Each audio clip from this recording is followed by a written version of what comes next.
Bom dia, nono ano, tudo bem? Então, hoje a gente vem com uma revisão rápida, né? Falar rápido do capítulo 3, que é Conhecendo Profissões de Nível Técnico. E nós já falamos muito, né, sobre isso. Então, assim, não adianta eu ficar só falando a mesma coisa. Então, a escolha da profissão de vocês também envolve aspecto de ordem prática. Como assim, professora? A sua habilidade, o que você tem facilidade para você fazer, quais são as suas inclinações para determinadas tarefas, né? Ou campo de conhecimento, do que você gosta mais de fazer, o que você se identifica. Porque não adianta a gente escolher a profissão, essa profissão ganha mais ou essa profissão ganha menos. Não, você vai ganhar de acordo com as metas que você estabelecer para a sua vida, tá? Eu costumo falar que tem professor que ganha pouco, mas também tem professor que ganha muito. Tá entendendo? Então, assim, depende muito do grau de complexidade e de comprometimento que a pessoa tem para consigo mesmo. Você pode ter qualquer profissão e ganhar bem. Isso vai depender da sua, como é que eu vou dizer para vocês? Do empenho, do desempenho de vocês, tá? Então, assim, façam o que vocês gostam. Tenta fazer um curso técnico que vocês se identifica. Não adianta o cara lá, fazer, eu quero fazer enfermagem, mas quando vê sangue desmaia. Adianta eu querer fazer enfermagem? Ou, eu vou ser professora, mas eu não tenho paciência com criança. De que vai adiantar eu fazer esses cursos se eu não tenho habilidade para isso? Então, assim, vocês têm que escolher algo que vai estar satisfazendo vocês também, e não a sociedade, tá? A escolha é de vocês. Então, escolham bem, tentam escolher algo que vão completar a vida de vocês, tá? Porque fazer as coisas por necessidade é uma coisa, fazer as coisas com que você gosta, com que você ama fazer é outra. Então, com certeza, você pode ter uma profissão que não seja lá de tanta ênfase, que dê em tanta ênfase, mas que você ganhe bem, que você está feliz. Então, o importante é vocês se sentirem felizes para isso. Então, vamos lá.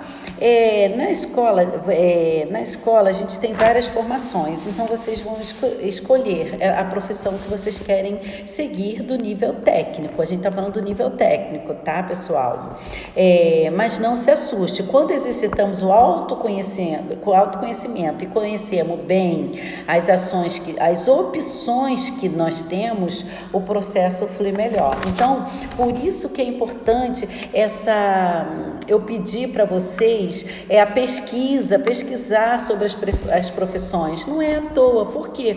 Para vocês saberem em que nível vocês estão, até que ponto vocês podem ir, até onde vocês podem ir ou deve chegar. Então, essa é a importância quando eu pedi para vocês fazerem essa pesquisa do nível técnico, tá?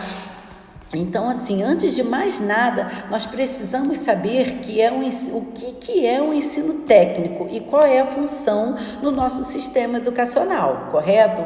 Com o término do ensino fundamental, que é o 9º ano, vocês estão aí, né, esse ano, no final praticamente a gente já está indo para o final do 9º ano, né, pessoal? Que é o quê? A gente já está no meio do ano, não vou dizer final, mas no meio, né? Então, assim, o nível médio pode ser uma continuidade do fundamental, mas também ele pode oferecer uma formação técnica, tá? Então, ela é voltada para quem busca um ingresso mais rápido no mercado de trabalho. Então, eu quero trabalhar logo, eu não vou ter condições agora de fazer uma faculdade. Então, eu vou escolher uma profissão de nível técnico para eu começar a trabalhar, para eu ter um dinheiro para eu pagar a minha faculdade. tá? Então, assim, ela é voltada para quem busca o ingresso mais rápido no mercado de trabalho, com forte ênfase em aspectos práticos de curso escolhido. No sistema educacional brasileiro, é possível realizar a formação técnica de forma integrada ao ensino médio ou de forma concomitante. Aí, na modalidade integrada, o aluno inicia a formação técnica após cursar o primeiro ano do ensino médio. Já a modalidade concomitante, ou seja, externa, o aluno realiza a formação média e técnica simultaneamente, ou seja, junto. Então, assim, também nesse caso, o primeiro ano do ensino médio precisa ser concluído, ou seja, é o famoso básico, né? Nós vamos fazer o primeiro ano, nós vamos para o básico. Então, esse básico, ele tem que ter, vocês têm que ter, senão vocês não conseguem partir para o ensino técnico ou a continuidade para fazer um vestibular. Não é isso? Então, assim, com o crescimento da economia nacional, na década de 2000, surgiu uma grande lacuna no mercado, a de profissionais de nível técnico. Muitas empresas multinacionais, elas passaram a se instalar no Brasil e buscar mão de obra qualificada. E para atender às suas necessidades, foram preciso uma formação técnica e rápida, tá? Do que do nível superior. Então, durando, em média, 2 anos, que é o primeiro ano é o básico, e os 2 anos é o ensino técnico para que você entre logo no mercado de trabalho, tá? Então, nessa perspectiva, o governo federal, ele ampliou o investimento para a construção de novos institutos federais, e muitos governos estaduais também desenvolveram estratégias de ampliação dessas escolas. Então, o crescimento de número de institutos federais no Brasil de 1909 a 2014 foi grande, muito grande. Por quê? De 1909 a 2002 foram 140 unidades federais. Em 2003 ultrapassou, foi para 354. De 2011 para 2014, nós tivemos mais 208 unidades criadas, passou a ser 562. Para você ver, olha como ficou parado no tempo de 1909 a 2002, só tinha 140 unidades. Como vieram indústrias de fora para o Brasil, houve a necessidade do governo federal ampliar isso aí. Então, eles criaram em 2003 mais 214 unidades.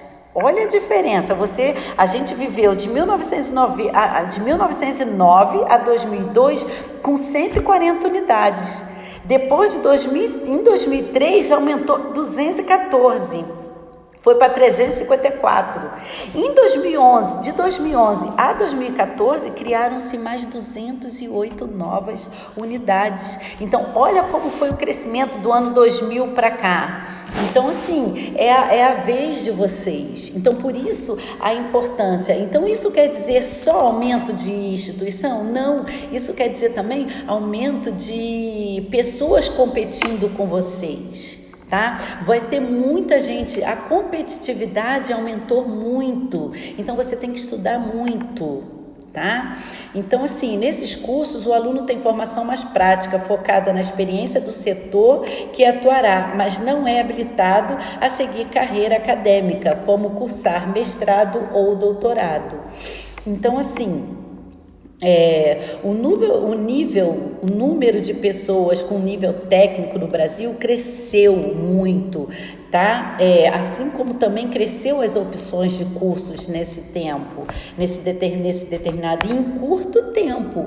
Para você ver, de 1909 a 2002, quantos anos são? E quantos são de 2003 até 2014? Então, não tem nem comparação com o tempo, né? Praticamente um século para você vivendo só com 140 unidades. Em coisa de 10 anos, duplicou, ou seja, quadriplicou, a quantidade de cursos. Então, para vocês verem como quadriplicou também o número de pessoas para concorrer com vocês. Então, se era um exemplo, 10 pessoas para 3 vagas, hoje são 100 pessoas para 3 vagas, 1.000 pessoas para 3 vagas.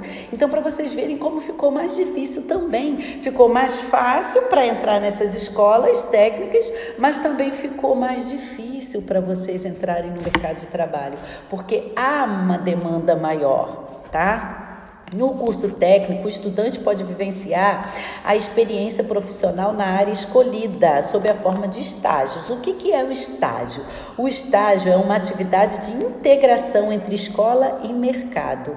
É como se você fosse aprender, fazer na prática antes de você ser um profissional. Tá? Essa prática, ela nos proporciona vivência no conteúdo estudado. Em alguns casos, existe o estágio curricular supervisionado, tá? Previsto na carga horária no curso, como requisito para obtenção do certificado, ou seja, ele é obrigatório.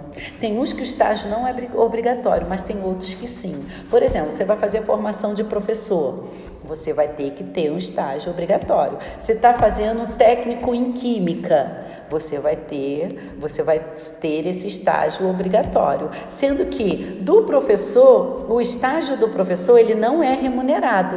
Agora, muitas das vezes, quem está fazendo química, por exemplo, quero fazer técnico em química, ele é remunerado. Paga-se pouquinho, mas tem um dinheirinho, tá? Que recebe até para você pagar o custo da sua passagem, essas coisas assim, tá? Tem uns que são remunerados, outros não. Então, vocês têm que ver o que é, o que não é, procurar saber aí na época em que vocês estiverem fazendo o nível técnico e a profissão que vocês escolherem, tá? O estágio, ele precisa ser supervisionado por um profissional contratado que possua uma formação e experiência compatível com a necessidade do estagiário. Ou seja, um estagiário de um técnico em enfermagem não deve ser orientado por um administrador, concorda? Não adianta eu, Érica, supervisionar uma pessoa que está fazendo enfermagem. Eu não tenho conhecimento nenhum de como aplicar uma injeção, de como colocar um soro. Então, assim, não adianta. A pessoa tem que ser compatível com o que você está estudando. Então, se você vai fazer enfermagem, você vai fazer o seu estágio onde? No hospital, numa clínica, em qualquer lugar que você tenha profissionais compatíveis com a sua profissão escolhida, correto? Então, assim, a jornada máxima são 6 horas diárias, tá? Para uma pessoa que está fazendo estágio. O recesso de 30 dias a cada ano de atividade exercida, sendo concedido preferencialmente em período coincidente com o recesso escolar do estagiário. Limite do número de estagiários de acordo com o porte e o número de empregados da empresa. Não adianta uma empresa minha eu tenho uma empresa que suporta 25 funcionários. Eu não vou botar 50 estagiários ali dentro, né, pessoal? Vai ficar uma coisa assim muito comprimida. Não tem como, você não vai conseguir trabalhar e nem estagiar direito. Então, isso tudo vocês têm que ter um olhar diferenciado. O que é um curso técnico de nível médio, né? Ele é voltado para quê? Para quem busca o quê? Um ingresso mais rápido no mercado de trabalho, tá? E qual a diferença entre a modalidade integrada e concomitante e subsequente? Integrado, o aluno inicia a formação técnica após cursar o primeiro ano do ensino médio. Na modalidade concomitante, ele realiza a formação média e técnica simultaneamente, junto. E a modalidade subsequente, o aluno precisa ter concluído os 3 anos do ensino médio para ingressar na formação técnica. Ele vai fazer 3 anos, aí depois vai fazer 1 ano com o que ele quer. Eu terminei esses 3 anos. Mas eu não quero fazer isso, eu vou ver se eu vou entrar para a enfermagem. Eu vou fazer 1 ano dessa enfermagem. Ok? Mas para isso, para você não fazer 2 anos, você tem que já ter os 3 anos concluídos do ensino médio. tá? Então, assim, nós temos vários técnicos, várias profissões em nível técnico. Tem técnicos de edificações, como é que fala? Modulagem, né? Modelagem de vestuário, mecânico, viticultura, enologia. Nós temos várias, viticultura e enologia, para quem não sabe, é produção alimentícia, tá? Então, assim, é muito importante você saber o que você quer fazer. Então, não adianta você falar assim, eu quero fazer isso, e não pesquisar sobre o que você quer fazer. Então, procurem saber o que vocês querem, com concreto, não abstrato, tá? Para vocês terem uma noção melhor. Na semana que vem eu vou vir com as profissões do nível superior. Aí já é o outro capítulo 4, e a gente vai estar falando também um pouquinho sobre isso. A gente já falou bastante sobre nível médio, sobre nível superior, mas é mais para ter uma base para que vocês consigam ano que vem já ter uma direção, um direcionamento, saber o que vocês vão fazer, tá bom? Um bom dia para vocês, fiquem com Deus e espero que a escolha de vocês sejam boa, sejam do agrado de vocês e não dos outros, tá bom? Beijo para todos e fiquem com Deus.